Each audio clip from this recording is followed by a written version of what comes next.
दर्शकों, वीपी श्रीवास्तव का नमस्कार। दर्शकों, पिछले वीडियो में मैंने extent operation and jurisdiction of the Indian penal code के सेक्शन 1 और 2 के बारे में आपको बताया था। ये उसका पार्ट 2 है, जिसमें मैं सेक्शन 3, 4 और 5 के बारे में आपको बताऊंगा।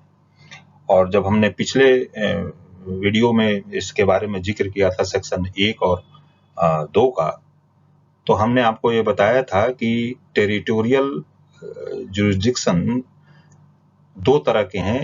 एक तो इंट्रा टेरिटोरियल जुरिसडिक्शन और दूसरा है एक्स्ट्रा टेरिटोरियल जुरिसडिक्शन। तो सेक्शन 1 और 2 बेसिकली डील करते थे इंट्रा टेरिटोरियल जुरिसडिक्शन के बारे में।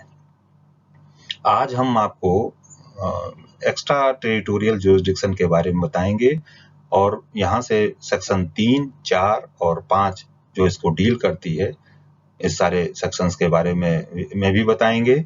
और साथ ही पिछले वीडियो में कुछ हमने केस लॉ भी दिए थे, उस केस लॉ का भी हम जिक्र करेंगे। तो आइए हम चलते हैं सबसे पहले सेक्शन 3 की ओर कि सेक्शन 3 जो है वो इसके बारे में क्या कहती है एक्स्ट्रा टेरिटोरियल जुरिसडिक्शन के बारे में। सेक्शन 3 है जो अगर आप देखें तो ये है कि ऐसे ऑफेंसेस की पनिशमेंट जो कि outside the territory of India किए गए हों, लेकिन इंडिया में ही उसकी लायबिलिटी फिक्स होगी या उसके इंडिया में ट्राई किया जाएगा। तो ऐसे कौन से केसेस होंगे जो कि beyond the territory of India किए जा रहे हों और इंडिया में उसकी अप्लीकेबिलिटी है और इंडियन पिनल कोड इसके ऊपर लागू होगा। तो सेक्शन 3 इज टेलिंग अबाउट, जो आपके स्क्रीन पर है, कि punishment of offences committed beyond but which by law may be tried with in India. तो ये सेक्शन ये कहता है कि any person liable by any Indian law to be tried for an offense committed beyond India shall be dealt with according to the provisions of this code for any act committed beyond India in the same manner as if such act had been committed within India. तो दर्शकों, आपने पीछे देखा था कि section 2 में any person की जगह पे एवरी पर्सन लिखा हुआ था सेक्शन 2 में, और यहाँ मैंने एक अंडरलाइन किया हुआ है कि एनी पर्सन यहाँ पे लिखा हुआ है, any person liable by any Indian law. तो क्वेश्चन ये है कि यह ऐसे एनी और एवरी में क्या डिफरेंस है। लेकिन आइए सबसे पहले मैं इसका एनालिसिस हम लोग कर लें और इसको डिस्क्राइब कर लें और उसके फीचर्स जान लें सेक्शन 3 के, और उसके बाद हम इस कड़ी के रूप में आते हैं। तो एनालिसिस आपके सामने है जो सेक्शन 3 की है। पहली चीज तो ये है, ये सेक्शन 3 जो है वो ऐसे ऑफेंसेस के बारे में बात कर रही है जो कि outside the territory of India किया गया हो, यानी extra territorial jurisdiction of the Indian penal code के बारे में बात कर रही है। दूसरी चीज इसकी स्पेशल फीचर्स के रूप में कहा जा सकता है कि it implies that if any citizen does an act outside of India which is not an offense in that country but the offense in India, he will be liable to be tried in India। यानी अगर कोई भी ऐसा भारतीय नागरिक ने कोई ऐसा कार्य किया हो जो कि उस outside the territory of India और उस कंट्री में ऐसा कार्य अपराध की श्रेणी में न आता हो, लेकिन वो कार्य इंडिया में अपराध माना जाता हो, तो ऐसे व्यक्ति की लायबिलिटी फिक्स होगी इंडिया में और माना जाएगा कि उसने इंडिया में ही इंडियन पिनल कोड की अप्लीकेबिलिटी भी है और अपराध भी माना जाएगा कि जो कि इंडिया में किया गया है। क्यों? क्योंकि इंडियन सिटीजन अगर है और outside the territory of India किया गया है, तो चाहे उस कंट्री में अपराध ना हो फिर भी वो इंडिया में ट्राई किया जाएगा। तीसरी सिचुएशन है जो कि इसके एनालिसिस के रूप में आती है कि this section deals with the offences committed on foreign ships in Indian territorial water. तो पहली चीज तो यह है कि अगर कोई फॉरेन शिप है, नॉर्मली क्या है कि फॉरेन शिप्स जो है वो फ्लोटिंग टेरिटरी मानी जाती है उस पर्टिकुलर कंट्री की, जिस कंट्री की का फ्लैग वो बियर कर रहा है या फ्लैग फ्लाई कर रहा है। इंडियन टेरिटोरियल में अगर कोई वाटर में अगर कोई फॉरेन शिप्स आ जाते हैं और अगर वहां पे कोई अपराध किया जाता है, तो ऐसे में सेक्शन 3 की एप्लीकेबिलिटी इस कारण बनेगी क्योंकि इंडियन टेरिटोरियल वाटर पे ऐसे फॉरेन शिप की मौजूदगी है।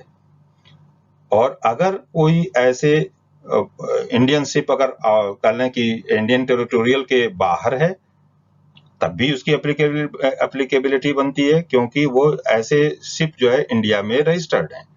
लेकिन इस सेक्शन, ये तो आगे के सेक्शन की हम बात कर रहे हैं, लेकिन यहाँ पे आप देखेंगे सेक्शन 3 में कि अगर कोई foreign ship Indian territorial water पे में पाए जाते हैं, वहां पे ऑफेंस किए जाते हैं, तो सेक्शन 3 की एप्लीकेबिलिटी मानी जाएगी। इंडियन पेनल कोड की एप्लीकेबिलिटी निश्चित रूप से वहां पे होगी ही होगी। तो ये रहा आपका सेक्शन 3 की एनालिसिस के बारे में। और अब हम आते हैं सेक्शन 4 के लिए। अब हम देखें सेक्शन 4 में ये भी क्या बोल रहा है कि extra territorial application of the code, जो मैं आपको बताया था कि भारत की सीमाओं के बाहर की बात है और उस पर इंडियन पेनल कोड की एप्लीकेबिलिटी है। सेक्शन 4 क्या कहता है? Extension of the code to extra territorial offences. The provisions of this code apply also to any offense committed by number 1 any citizen of India in any place without and beyond India। तो ये एक तो ये हुआ कि ये outside the territory of India की बात कर रहा है कि किसी भी प्लेस पे किया गया हो। और दूसरी चीज है any person on any ship और aircraft registered in India wherever it may be.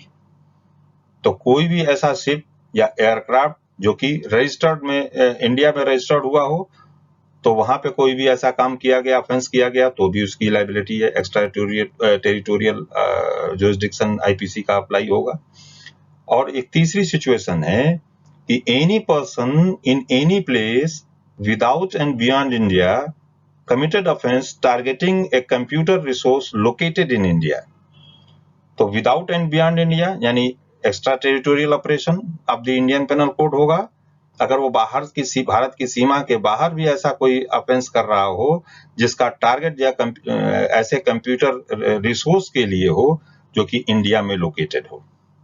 तो ये 3 कंडीशंस हैं जो कि सेक्शन 4 के बारे में यहाँ पहले से ही बताया। इसके एनालिसिस में हम इस चीज को देखेंगे भी।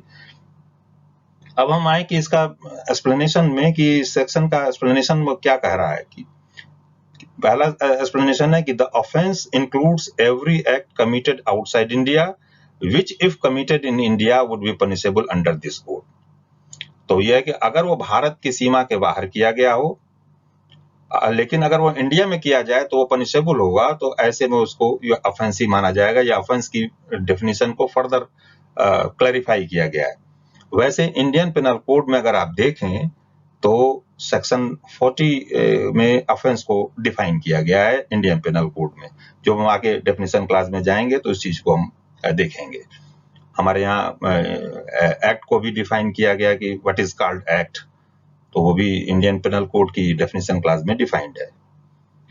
दूसरा एक्सप्लेनेशन है कि the expression computer resource shall have the meaning assigned to it in class K of subsection 1 of section 2 of the Information Technology Act 2000। तो कंप्यूटर रिसोर्स किसे कहेंगे, इसका वही मतलब होगा जो कि सेक्शन 2 के डेफिनेशन क्लास में इंफॉर्मेशन टेक्नोलॉजी एक्ट में दिया गया है। तो ये तो रहा एक आपके जो सेक्शन 4 में जो एक्ट में दिया गया, कोड में दिया गया, सेक्शन 4 में दिया गया, इसके बारे में मैंने आपको डिस्प्ले किया आपको इस एपिसोड में या इस स्लाइड में। अब इसकी क्या एनालिसिस हो सकती है? इस एनालिसिस अगर आप आए तो मैं अब दोनों को कंबाइन कर देता हूं, सेक्शन 3 और सेक्शन 4 को, और दोनों को एक साथ अगर हम डिफाइन करते हों तो हम एनालाइज कर देंगे तो क्या किस तरह की एनालिसिस सामने आएगी और इसके फीचर्स सामने आएंगे। तो पहली चीज तो है कि एक ऐसा ऑफेंस जो कि आउटसाइड इंडिया किया गया हो, लेकिन वो इंडिया में ट्राई कैसे किया जाएगा, इंडियन पेनल कोड की एप्लीकेबिलिटी कैसे होगी। पहली condition, any citizen of India in any place without and beyond India, India से बाहर हो, किसी भी प्लेस पर किया गया हो, लेकिन वो भारत का नागरिक हो। दूसरी situation, any person on the ship और aircraft registered in India wherever it may be, तो अगर वो शिप इंडिया में रजिस्टर्ड हो, एयरक्राफ्ट अगर इंडिया में रजिस्टर्ड हो, तो उस पर किया गया कोई भी अपराध, किसी व्यक्ति का किया गया अपराध अगर है, तो इंडियन पेनल कोड की एप्लीकेबिलिटी है। और तीसरा, any person in any place without and beyond India committed an offence targeting a computer resource located in India, तो अगर कोई बाहर, भारत की सीमा से बाहर अगर कोई भी ऐसा कार्य किया जा रहा है जो इंडिया में अपराध होता और वो ऐसे कंप्यूटर रिसोर्सेज को टारगेट की कर रहा हो जो कि इंडिया में लोकेटेड हो, तो ऐसे में भी इंडियन पेनल कोड की एप्लीकेबिलिटी होती है। तो ये तो रहा एक सेक्शन 3 और फिर 4 को अगर हमने कंबाइन कर दिया, तो कंबाइन करने से जो हमारी एनालिसिस सामने आई या उसके जो फीचर्स सामने आए वो मैं आपको बताया मैंने।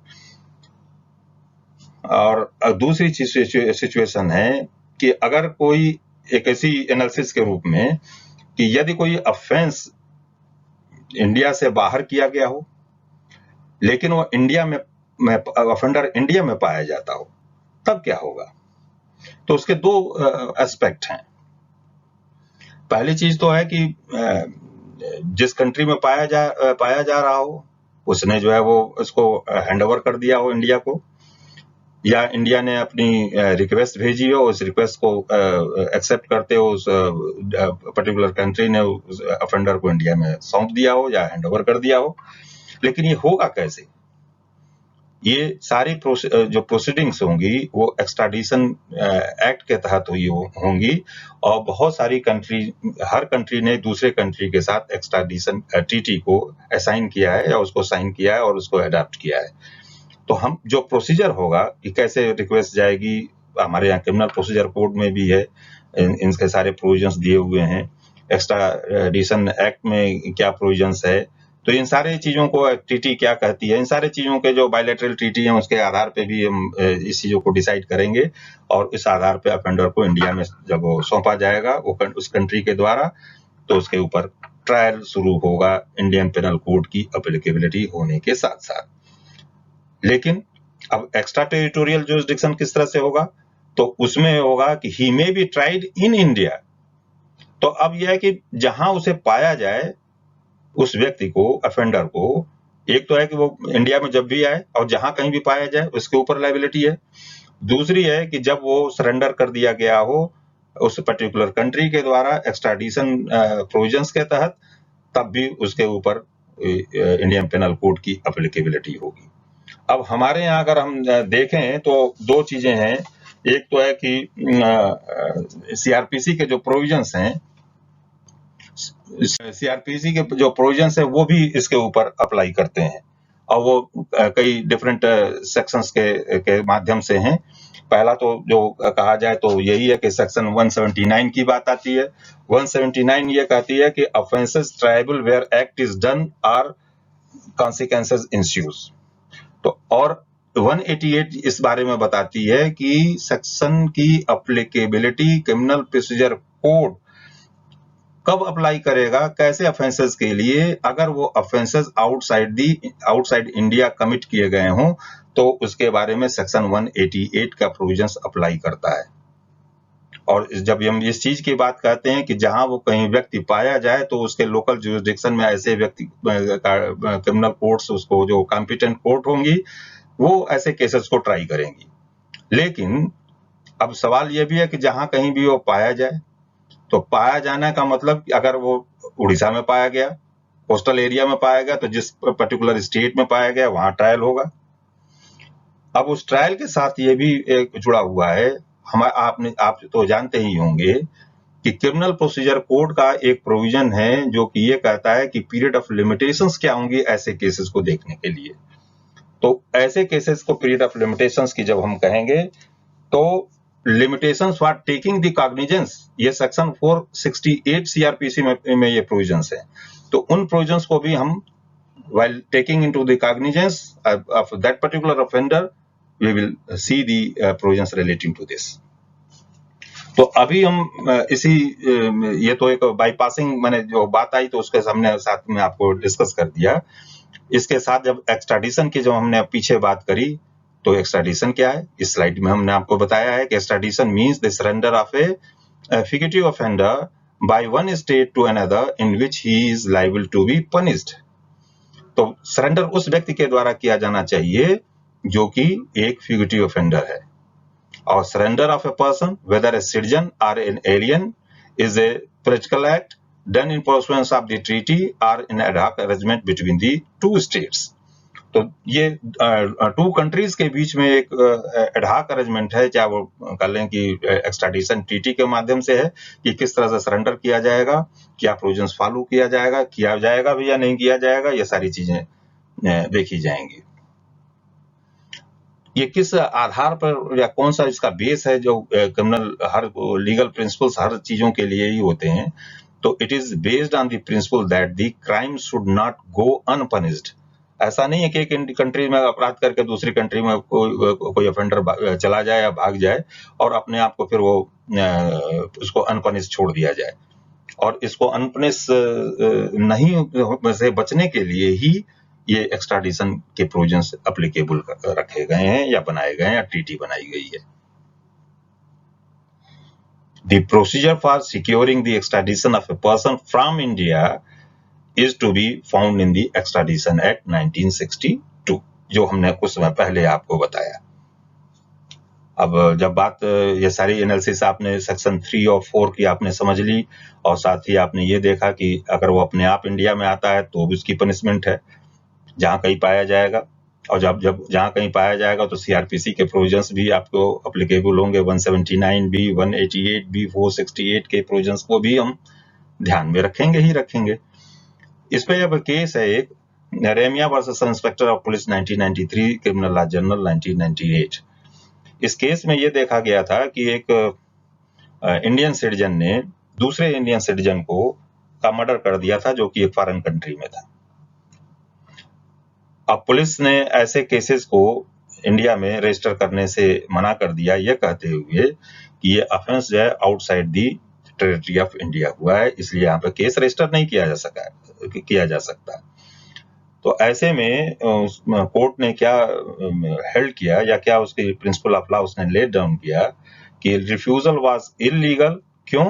क्योंकि वो माना जाएगा कि जो सेक्शन 3 और 4 की एप्लीकेबिलिटी है, और and directed to register the case to the police and proceed for investigation under section 3 of the Indian Penal Code, क्योंकि 3 आपने पढ़ा है कि extra territorial operation of the court के बारे में, तो इसलिए ये इस पर एक लीडिंग केस आपके सामने है।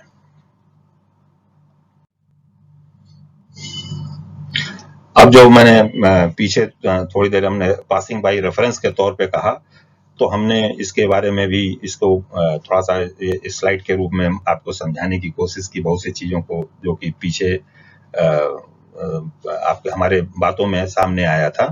वो ये था कि एक्स्ट्रा टेरिटोरियल जुरिसडिक्शन कैसे होंगे, क्या कहे जाएंगे, उसके कॉग्निजेंस ऑफ द कोर्ट किस तरह से होगा। तो इसमें हमने लिखा है, आपको बताया है कि Indian courts are empowered to try offences committed outside India by virtue of section 188 of the criminal procedure code. तो कैसे होंगे, प्रोसीजर कैसे प्रोसीड करेंगे, ऑफेंस अगर कमिट हो गया तो ये सेक्शन 188 सीआरपीसी में बताया गया है। अब हम जब इंडियन कोर्ट्स की बात करेंगे तो आपने पीछे सेक्शन 1 और 2 में आपने पढ़ा ही है कि एक तो लैंड की टेरिटरी है, और साथ ही साथ जो है वो 12 nautical miles from the seashore, ये माना ही जाएगा कि इंडियन टेरिटरी है। उसके बाद से हाई सी है। हाई सी में चीज आपने देखा जो the high court of Mumbai, Calcutta and Chennai and these are the presidency magistrates in India, और चूंकि उसी कोस्टल एरिया से लगे हुए हैं तो ऐसे में उनको ही ऐसे केसेस को, हाई सी के केसेस को ट्राई करने के लिए एम्पावर किया गया है। अब तीसरी जो सिचुएशन है वो है एयर के लिए, territory of India 12 nautical miles from the seashore, ये सारी इसके जो इसके आकाश के क्षेत्राधिकार हैं, आकाशीय क्षेत्राधिकार हैं। और चौथी चीज आती है the jurisdiction to try offences committed on high sea known as admiralty jurisdiction. तो अब ये है कि पांचवी जो इम्पोर्टेंट एस्पेक्ट है वो भी मैं डिस्कस करूं, फिर मैं अपनी बात कहूं कि it is founded on the principle that a ship on the high seas is floating island belonging to the nation whose flag is flying.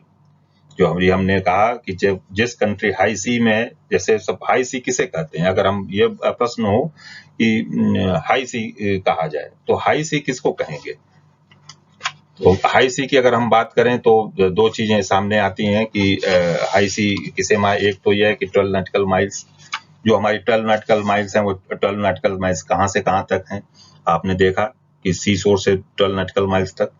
तो ये उस कंट्री की, जिस कंट्री इंडिया की अगर बात करें तो इंडिया की एक इंडियन टेरिटरी मानी जाएंगी, टेरिटोरियल वाटर माना जाएगा। इसी को मैरीटाइम बेल्ट भी कहते हैं।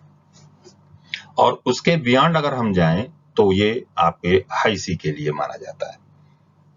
तो अब ये कहा जाए कि हाई सी किसके लिए, तो high sea is open to all and represent the entire sea. तो अब इंटायर सी में जो हमने 12 नॉटिकल माइल्स के बियॉन्ड के मैरीटाइम बेल्ट के बियॉन्ड हुआ, वो सब हाई सी के कैटेगरी में आती हैं। और जब हाई सी की जब हम बात करते हैं तो वही उसकी ऐसे केसेस जो हाई सी पे कमिट किए जाते हों, और उसका जुरिडिक्शन जब हम बात करते हैं कि इसका इंडिया का जुरिडिक्शन अगर है, तो ऐसे में इसको एडमिरलिटी जुरिडिक्शन की हम बात करते हैं या उसको ऐसा कहा जाता है। तो ये तीन चीजें हैं जो आपको समझनी है कि हाई सी पर जो ऑफेंस कमिट किए गए हों वो एडमिरलिटी जुरिडिक्शन में आती हैं। 12 नॉटिकल माइल्स के बियॉन्ड जाएं वो हाई सी में आती हैं। हाई सी के केसेस कौन देखेंगे, चूंकि कोस्टल एरिया के जैसे मुंबई, कलकत्ता, चेन्नई के जो इसको प्रेसिडेंसी मजिस्ट्रेट्स हैं, इनको एम्पावर किया गया ऐसे केस को ट्राई करने के लिए। और अगर कोई ऐसा हाई सी पर कोई शिप है जहां पे ऑफेंस किया गया है, तो बेसिकली हाई सी पर जो भी शिप होते हैं वो फ्लोटिंग आइलैंड माने जाते हैं उस नेशन के जिस नेशन का वो फ्लैग जो है फ्लाई कर रहा हो या उसको बियर कर रहा हो। तो ये कम्युलेटिव अगर मैं कहूं कि सेक्शन 3 और 4 अब तक के जितनी चीजों को ये आपने समझा इस स्लाइड के माध्यम से और इन सब सारी चीजों के माध्यम से।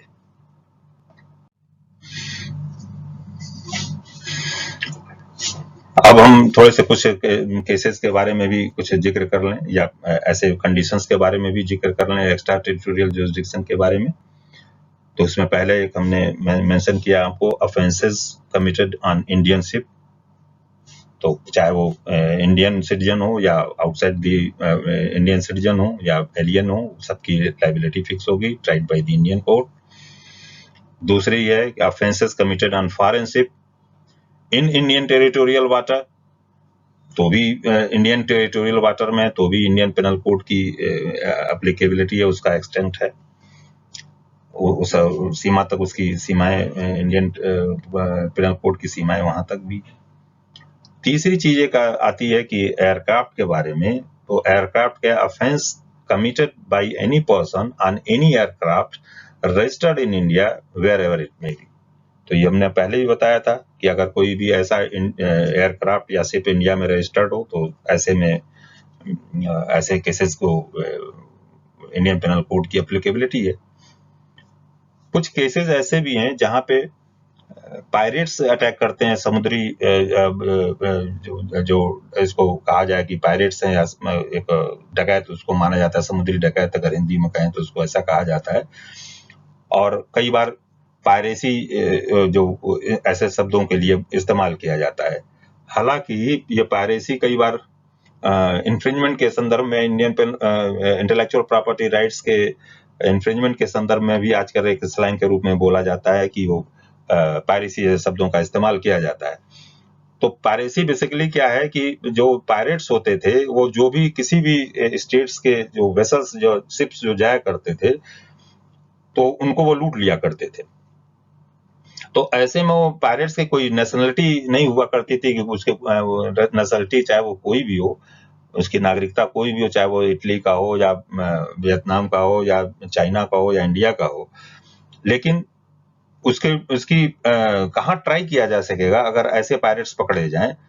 तो ये कहा गया है कि इंटरनेशनल लॉ में अगर आप देखें तो कि इसका ट्रायल कहीं भी हो सकता है। और एडमिरलिटी जुरिसडिक्शन की जब हम बात करते हैं हाई सी पे, क्योंकि नेचुरली ऑफेंस जो पायरेट्स ने किया वो हाई सी पे ही किया गया है, तो या किसी के टेरिटोरियल वाटर में भी किया गया, तो नेचुरली टेरिटोरियल वाटर का जुरिसडिक्शन तो वहां पे होगा ही होगा उस कंट्री का। और हाई सी पे किया गया हो तो एडमिरलिटी जुरिसडिक्शन जो है वो ऐसे पायरेट्स के ऊपर भी लागू होता है। तो ये जो है पायरेसी से संबंधित यानी पायरेट से संबंधित आपको कानून को जानने की जरूरत है, और साथ ही आपको ये भी देखने की जरूरत है कि एक्सट्राडिशन प्रोसीडिंग्स किस तरह से होती हैं। और सीआरपीसी में जब आप आगे पढ़ेंगे तो इन सारी व्यवस्थाओं को भी आप देखेंगे कि ऐसे में जो offence outside the territory of India किए गए हों, वहां पे क्रिमिनल प्रोसीजर कोड के प्रोविजंस किस तरह से एप्लीकेबल होते हैं, और उसकी प्रोविजंस क्या हैं, और क्या उसकी शर्तें हैं, और क्या उसकी कंडीशन है। लेकिन इन सारे चीजों को ध्यान में रखिएगा कि इंडियन पेनल कोड के कोई भी ऑफेंसेस के लिए पीरियड ऑफ लिमिटेशन सीआरपीसी में क्रिमिनल प्रोसीजर कोड में दिया गया है। अब हम इसके ड्रॉबैक में, हम इसीलिए एक लाइन हमने इसमें ऐड किया ड्रॉबैक के रूप में रखना, कहने के लिए कि क्या इसकी कमी अगर हमको कहना चाहें तो हम क्या कह पाएंगे, क्या ड्रॉबैक है कि the code does not lay down any time limit for prosecution of the accused, where the criminal procedure code lays down certain time limit for the prosecution of serious offenses. Serious offences के prosecution के लिए हमने बताया कि जो time limit बताई गई है वो टाइम लिमिट क्या है, section 468 CrPC criminal procedure code. तो इसमें जहां कहीं कोई अपराध अगर माना जाएगा कि इंडिया में किया गया है तो निश्चित रूप से उसकी सीमाएं लागू हो जाती हैं, और वो सीमाएं जो है वो बताती हैं, टाइम लिमिट बताता है सीआरपीसी के प्रोविजंस के तहत सेक्शन 468 कैसे एक्सटेंड करेगी। तो ये आपको 188 सीआरपीसी में भी आप देखेंगे, 179 में भी देखेंगे, ये सारे प्रोविजन इसके साथ जुड़े हुए हैं। अब जब हम इतनी सारी बातें डिस्कस कर रहे हैं तो इन सारी बातों में इसमें दो मैक्सिम भी सामने आती हैं जो अक्सर पूछा जाता है पायरेसी या पायरेट से संबंधित जब हम बात करते हैं। तो उसमें एक तो आता है कि पायरेसी जुरे जेनिडम, तो इसके क्या मतलब हुआ, कई बार पूछ भी लिया जाता है कि इस मैक्सिम का क्या मतलब हुआ। तो इसका मतलब यह है कि it refers that the definition of piracy not by the domestic law but by the law of Nations, यानी इंटरनेशनल लॉ से गवर्न होंगे, यूनाइटेड नेशंस के प्रोविजंस के तहत होंगे, जहां पे ट्रीटी और संधियां बनाई गई हैं उसके हिसाब से लागू होंगे। डोमेस्टिक लॉ से ऐसे पर्सन गवर्न नहीं होंगे। तो पायरेसी जुरे जेनिटम का मतलब it refers piracy under the law of nation. दूसरा है मुलुम टेम्पस ऑकरिट रेगी, इसका क्या मतलब हुआ?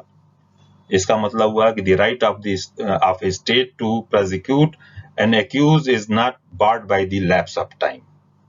हमने आपको कहा ये तो एक प्रिंसिपल है जो कि लीगल प्रिंसिपल है, लेकिन हमने पीरियड ऑफ लिमिटेशन की बात कही कि 468 सीआरपीसी में पीरियड ऑफ लिमिटेशन दिया है, और ये मैक्सिम ये कहती है कि किसी आदमी को इस आधार पे प्रोसिक्यूट नहीं किया जाएगा, प्रोसिक्यूट नहीं कि वो लैप्स ऑफ टाइम उसका या हो गया या टाइम बार हो गया है। तो यानी है कि चाहे वो टाइम बार भी हो गया हो फिर भी उस पर्सन की अनपनिश्ड नहीं होगा और उसको प्रोसिक्यूट किया जाएगा। तो ये दो मैक्सिम हैं जिसके बारे में हमने आपसे चर्चा की और उसके बारे में बताया। अब हम इस पे एक सेक्शन 3 और 4 की अगर हम बात करें तो हमने एक केस लॉ की बात रखी है, और ये केस लॉ बहुत अभी रिसेंटली अगर आपने अखबारों में भी पढ़ा होगा, मैगजीन्स में भी पढ़ा होगा, और बहुत सारे केसेस में आपने रेफरेंस के तौर पे देखा भी होगा।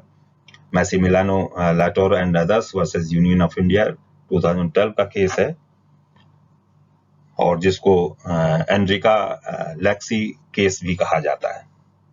इस केस में ऐसा था कि दो मैरीन थे, मैसिमिलियानो लैटोर और सल्वाटोर गिरो ने, जो एनरिका लेक्सिस एक इटालियन ऑयल टैंकर शिप था जिसपे कि वो सवार थे, और उन्होंने 2 इंडियन मछुआरों को, फिशरमैन को पायरेट समझते हुए उसको इंटरनेशनल वाटर में मार दिया, और कई इंडियंस जो फिशरमैन थे उनको घायल कर दिया था।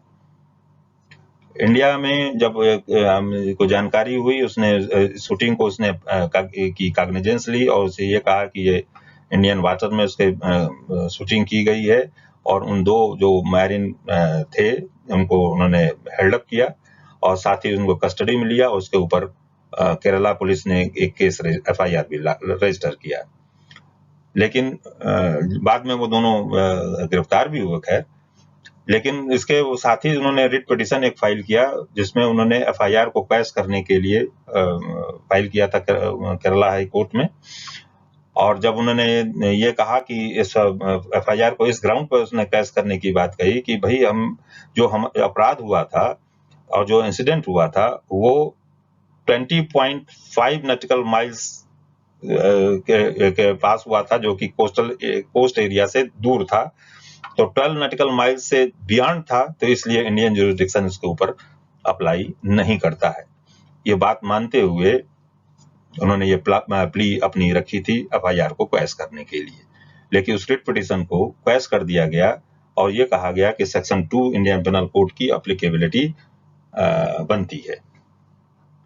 फिर इटालियन साइड जो है वो एग्रीमेंट जो हुआ उससे 2 फैमिलीज के भी बीच में, यानी जो फिशरमैन जो मारे गए थे उनके और इटालियन साइड से, और उन्होंने हर कंपनसेशन के रूप में 1 करोड़ रुपए हर फिशरमैन को जो मारे गए थे उनको उन्होंने देने का वादा किया। जब वो ये एस्टेब्लिशमेंट एग्रीमेंट एस्टेब्लिश हो रहा था तो सुप्रीम कोर्ट ने इसे अपना एक शक अपना जताया, अपना दुख जताया और इस आश्चर्य बताया, और ये भी कहा कि ये इस प्रकार का पैसा अगर लिया जाए तो ये इसको माना जाएगा कि ये एक खून से सना हुआ पैसा है, ब्लड मनी है, जिसको कि इसको इनकार किया जाना चाहिए। ऐसे में इटालियन गवर्नमेंट ने जब ये देखा कि इतने सारे लीगल हैसल्स हैं और शायद गवर्नमेंट अभी इस चीज के लिए सुप्रीम कोर्ट इस पर अभी विचार नहीं कर रही है, तो ऐसे में उसने इस मैटर को United Nations Convention on the law of the sea में मैटर को ले गई, और वहां उस कोर्ट में जब मैटर ये चला तो ये जजमेंट आया कि जो 2 इटालियन मैरिन्स थे जो कि जिन्होंने 2 इंडियन फिशरमैन को मारा था, जान से मारा था, गोली से मार दिया था, वो इंडियन कोर्ट्स के द्वारा ट्राई नहीं किए जा सकते। और कोर्ट ने ये भी कहा कि इटली इंडिया को कंपनसेट करे उन डैमेजेस के लिए जो कि उन 2 फिशरमैन जो इंडियन फिशरमैन मारे गए थे उनको कंपनसेट करे, लेकिन इंडिया का कोई जुरिडिक्शन ऐसे आदमियों पे नहीं बनता है।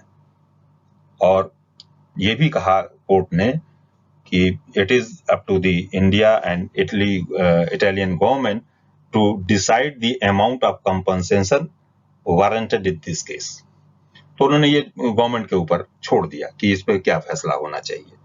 तो ये केस ला था जो कि सेक्शन 3 और 4 के बारे में, इसको आप पूरी अगर डिटेल आप स्टडी करना चाहें, मैंने क्रक्स लिखा और चीजों आपको बताया, और स्टिल कर लें कि अभी बहुत सी चीजें इसमें अभी आनी बाकी भी हैं, तो इन केसेस को आप देख सकते हैं और इसके डिटेल स्टडी आप कर सकते हैं। अब मैं आता हूं सेक्शन 5 के लिए, लेकिन जब हम सेक्शन 5 को आपको बताएं तो सेक्शन 5 को जानने के लिए जरूरी है कि आप ये देखें कि ये लिखा है कि certain laws not to be affected by this act. क्या चीज अफेक्टेड नहीं करेगा? Nothing in this act shall affect the provisions of any act for punishing mutiny and desertion of officers, soldiers, sailors or airmen in the service of the government of India or the provisions of any special or local law। तो ये सारे act affect नहीं करेंगे, ये act जो यानी code affect नहीं करेगा स्पेशल और लोकल लॉ को, और साथ ही साथ जो है वो ऐसे आर्मी एक्ट को भी जो कि इसमें दिया हुआ है। अब इसके एनालिसिस की अगर हम आए तो ये बहुत क्लियर और भी हो जाएगा। सेक्शन 5 की जो एनालिसिस है, वो सेक्शन 5 की एनालिसिस क्या है या उसकी फीचर्स क्या है कि this section acts as a saving clause to section 2 of the Indian code, penal code. तो इंडियन पेनल कोड का ये सेविंग क्लास है। सेविंग क्लास क्या है कि the law relating to army and air force are now are the army act 1950 और air force act 1950 and Indian navy discipline act 1934। तो this section does not affect to these acts, इसके ऊपर affect नहीं करेगा। और साथ ही साथ अगर ये कहा जाए कि जनरल क्लासेस एक्ट में को अगर हम देखें तो जनरल क्लासेस एक्ट में ये प्रोविजंस दिया हुआ है, सेक्शन 26 में ये प्रोविजन दिया हुआ है कि कोई भी एक्ट या ओमिशन जो अपराध घटित कर रहा हो और दो या दो से अधिक इनेक्टमेंट्स के अंतर्गत आते हो, तो वहां पर अफेंडर किसी एक इनेक्टमेंट के अंतर्गत यानी किसी एक एक्ट के अंतर्गत प्रोसिक्यूट होगा और पनिश किया जाएगा। हमारे यहाँ यदि कोई अपराधी किसी विशिष्ट स्पेसिफिक अपराध के लिए अगर दंडित किया जा रहा है इंडियन पेनल कोड में, तो वह उस स्पेसिफिक ऑफेंस के लिए ही दंडित किया जाएगा। और यदि स्पेशल एक्ट में भी है तो चाहे वो उसके स्पेशल एक्ट में भी है तो भी उसके ऊपर है अप्लीकेबिलिटी होगी। लेकिन आर्टिकल 20 अगर इंडियन कॉन्स्टिट्यूशन का देखें तो ऐसे में वो कहता है कि person can not be punish twice for the same offence. तो चाहे तो लोकल लॉ में पनिश होगा, स्पेशल लॉ में पनिश होगा या फिर इंडियन पेनल कोड में पनिश होगा। तो ये इंडियन पेनल कोड उसको अफेक्ट नहीं करेगा, इन local law and special law को भी, और साथ ही साथ जो है वो आर्मी एक्ट, एयरफोर्स एक्ट और इंडियन नेवी एक्ट को भी। तो ये तो रहे आपके सेक्शन 3, 4 और 5 के बारे में जो हमने आपको बताया था, जो सारी व्यवस्थाएं बताई। अब आपने अब तक में ये देख लिया कि सेक्शन 1 क्या कहता है, सेक्शन 2 क्या कहता है, सेक्शन 3 क्या कहता है, 4 और 5। तो जो हमने एक्सटेंट और ये कहना कि टेरिटोरियल जुरिसडिक्शन या जुरिसडिक्शन की बात कही, आप extent and operation and jurisdiction of the Indian penal code, ये चैप्टर आपका समाप्त हुआ। और इसमें अब हम तीन चीजों की हम चर्चा भी करेंगे। वो पहली चर्चा तो हम ये कहेंगे कि एक तो हम जब चर्चा करते हैं तो पहली चर्चा ये आती है कि क्या उन दोनों में डिफरेंस है, जो अभी हमने कुछ समय पहले आपको कहा कि एनी पर्सन और एवरी पर्सन के लिए। तो अगर हम देखें कि दोनों में क्या डिफरेंस है तो आपको इसका डिफरेंस आपको क्या चीज नजर आता है। पहला डिफरेंस देखा जाए तो एवरी का मतलब, एवरी जब हम यूज करते हैं तो ये कहते हैं कि every is very closer to all and any does not imply all. तो पहला तो यही है कि एवरी हम कहें तो इसका मतलब कि वो सभी चीजों के बहुत करीब है, और जब हम एनी कहते हैं तो इसका मतलब सभी चीजों से उसका तात्पर्य नहीं है। तो क्या डिफरेंस हुआ कि the biggest difference is that any and all components containing any is a negative item and can only occur grammatically in negative context. any की बात मैं कर रहा हूं। और हम कहें every, तो this is not true in of every case and its components. every में ये बात शामिल नहीं होती। जैसे फॉर एग्जाम्पल अगर हम कहें, सपोज हमारे पास एक प्लेट हो, if I have a plate of cookies and I say take any cookies, take any cookies, तो what does it mean? It means I expected you to choose one. तो ये हमने अभी तो थोड़ी देर पहले कहा निगेटिव सेंस की बात जो हमने कही डिफरेंस के बारे में, ये आपको समझना होगा। और जब भी हम इसी एग्जाम्पल को एवरी के रूप में ले आए, अगर मैं ये कहूं कि take every cookie of this plate, तो इसका क्या मतलब? What does it denote? It means I am offering you all the cookies.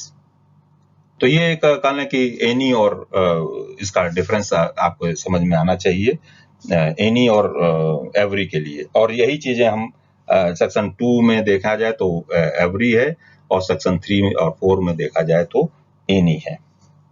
तो ऐसे में क्या होगा कि अब सभी एवरी का मतलब ऐसे सभी व्यक्तियों से संबंध है, चाहे वो डिफरेंट नेशनलिटी के हों या डिफरेंट कास्ट के हों, डिफरेंट रिलीजन के हों, डिफरेंट रेसेस के हों, उनके ऊपर भी अप्लीकेबल होगा, यानी सेक्शन 2 अप्लीकेबल होगा और सेक्शन 3 अदरवाइज है, जो कि इंडियन सिटीजन्स के ऊपर अप्लीकेबिलिटी है, या ऐसे जगहों पे अप्लीकेबिलिटी है जो कि एयरक्राफ्ट या शिप पे जो कि इंडिया में रजिस्टर्ड हो।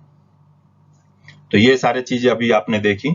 अब हम आते हैं इसी कड़ी में कि हमने आपको पीछे एक जिक्र किया था पिछले आप कहने की एपिसोड में या कहने की प्रेजेंटेशन में कि 3 हमने केसेस आपसे पूछे थे, और वो 3 केसेस हमने आपसे कहे थे कि आप इसके फैक्ट्स आप देख लें और उसमें ये भी देख लें कि प्रिंसिपल ऑफ लॉ इन तीनों के बीच में क्या लेट डाउन किए गए।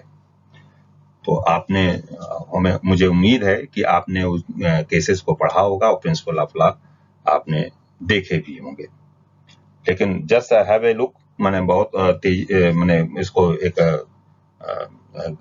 बर्ड्स आई व्यू के और हम जाएं तो पहला केस था हमने जो आपसे पिछली बार पूछा था, क्राउन वर्सेस इसोप का पूछा था, जिक्र किया था।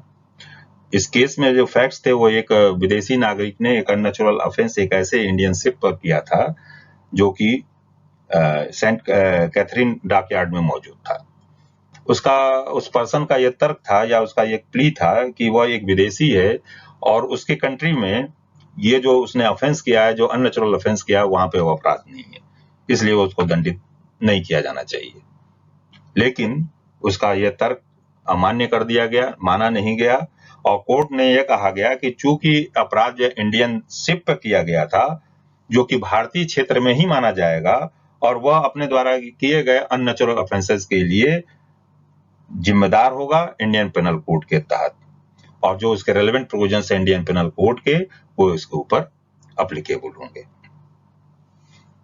दूसरा केस हमने जो आपसे बात करी थी वो था Mubarak Ali versus state of Bombay 1957 supreme court 857। इसमें एक पाकिस्तानी नागरिक था और उसने कराची में रहते हुए बॉम्बे के एक पर्सन को फॉल्स रिप्रेजेंटेशन करते हुए 5 लाख रुपए अपने एजेंट के माध्यम से ले लिए, इस बात को तस्दीक करते हुए कि एक चावल की जो एक शिपमेंट थी वो कराची से भारत कर दी जाएगी, लेकिन ऐसा नहीं हुआ। फॉर्चुनेटली जब वो व्यक्ति, जब एक्यूज पर्सन जब वो इंग्लैंड में था तो उसको गिरफ्तार किया गया, इंडिया में लाया गया और एक्सट्राडिशन के तहत और ऐसे व्यक्ति के ऊपर इंडियन पेनल कोड की एप्लीकेबिलिटी बनी और उसके ऊपर इसको दंडित किया गया और चीटिंग के लिए यानी 420 का केस उसके ऊपर रजिस्टर हुआ। और ये उसने कहा कि जो उसने एक्यूज ने कहा कि भारत में उसने अपराध नहीं किया है, तो कोर्ट ने कहा चाहे वो फिजिकली प्रेजेंट नहीं हो लेकिन फिर भी अपने एजेंट के माध्यम से जो उसने अपराध किया वो भारत की सीमाओं के भीतर ही माना जाएगा। तीसरा केस था जो हमने जिक्र किया था, state of Maharashtra versus Mayer Hans George, AIR 1965, page number supreme court page number 722, ये हमने जिक्र किया था। इसमें एक जर्मन नागरिक था जो ज्यूरिक से मनीला एक उड़ान पे था स्विस प्लेन से, और जब वो उड़ान पे था तो उसमें उसके पास 34 किलो सोना था और अपने इस ट्रांजिट के में उसने इसको डिस्क्लोज नहीं किया था अपने सोने के बारे में, ना तो उसने डिक्लेयर किया था। प्लेन जब मुंबई पहुंचा तो जर्मन नागरिक प्लेन में ही मौजूद रहा और जब कस्टम अथॉरिटी ने उसको चेक किया तो उसके पास से सोना बरामद हुआ। उसने ये कहा कि ये हमने इंडियन टेरिटरी में कोई अपराध नहीं किया, और न उसे पूछा गया कि भारत में उसका जो तुमने सोने को इंपोर्ट किया है तुम अपने साथ लाए हो तो उसके बारे में उसने कोई तुमने डिक्लेयर नहीं किया। तो उसने कहा ये कोई हमारा कोई अपराध यहाँ पे नहीं बनता है क्योंकि ये फॉरेन लैंड है। ऐसे में ऐसे व्यक्ति को दंडित किया क्योंकि वो प्लेन जो है वो स्विस प्लेन था, इस चीज को ध्यान में रखा जाए। लेकिन फॉरेन एक्सचेंज रेगुलेशन एक्ट के तहत ऐसे व्यक्ति के ऊपर कार्रवाई हुई और उस जर्मन नागरिक को दंडित किया गया। तो ये 3 केसेस थे जो कि हमें इस बारे में आपको जिक्र करने थे, जो कि हमने पिछले एपिसोड में आपसे पूछा था। और साथ ही मुझे उम्मीद है कि बाकी और सारे सेक्शंस भी आपने प्रोविजंस आपने देखे होंगे, और जो हमने क्वेश्चन पूछे थे उसका जवाब भी आपने ढूंढ ही लिया होगा। अब हम आते हैं कि हमारे भी कुछ सवाल सेक्शन से रिलेटेड जरूर होंगे। वो सेक्शन का जो क्वेश्चन है जो हमने आपसे पूछे हैं इस बार, वो है कि if an offence is committed partly within India and partly outside India by an Indian citizen, can Indian courts take cognizance of the act done by him? अगर पार्टली इंडिया में किया गया हो और पार्टली आउटसाइड इंडिया किया गया हो, तो ऐसे में कोर्ट क्या कॉग्निजेंस लेगी, और लेगी तो कैसे लेगी, या नहीं लेगी तो क्यों नहीं लेगी, इसका आंसर आपको देना है। दूसरा क्वेश्चन है कि what is admiralty jurisdiction, whether it is applicable in India और बाय विच लॉ? क्या है ये एडमिरलिटी जुरिसडिक्शन, और क्या वो इंडिया में एप्लीकेबल है या नहीं, और अगर इंडिया में एप्लीकेबल है तो किस लॉ के द्वारा, और क्या उसके प्रोविजंस हैं। तीसरी चीज है जो हमने आपसे पूछा है कि what do you mean by the Indian territorial water? Indian territorial water से आप क्या समझते हैं? कई बार ये पूछ दिया जाता है कि व्हाट इज मैरीटाइम बेल्ट। तो मेरा ख्याल है कि इस क्वेश्चन को भी समझिएगा और उसका आंसर देने का प्रयास कीजिएगा, चाहे तो आप हमें भी लिख सकते हैं। तो ये आप this is all about your chapter 1 section 1 2 3 4 5। दर्शकों, मुझे कुछ अब ये है कि कई लोगों के सुझाव अलग अलग तरीके से आए हैं हमारे सामने कि अपने इंडियन पेनल कोड की इन क्लासेस को या वीडियो के माध्यम से जो मैं अपने क्लासेस दे रहा हूँ वो किस तरह से दूं। तो कई लोगों का सुझाव है कि ये स्लाइड प्रेजेंटेशन को छोड़कर एक लेक्चर फॉर्म में भी इसको दिया जा सकता है, और कई लोगों का ये भी सुझाव है कि नहीं, इसको लेक्चर इसी तरह से दिया जाए जिस तरह से आप अभी तक देते आ रहे हैं। लेकिन निश्चित रूप से अगली वीडियो जो हमारी अपलोड होगी, मैं इसको एक दूसरे प्लेटफॉर्म से भी मैं आपको आपके सामने आऊंगा, प्रस्तुत करूंगा, और ऐसे में उस एपिसोड को या उस प्रोग्राम को भी देखें और अपने प्रतिक्रिया आप जाहिर करें कि आपको कैसा लगा, और जिस तरह से आपकी प्रतिक्रिया होगी उसी हिसाब से किस प्रेजेंटेशन को और क्लासेस को आगे बढ़ाया जाएगा। इसी के साथ जेपी श्रीवास्तव का नमस्कार। Thank you very much.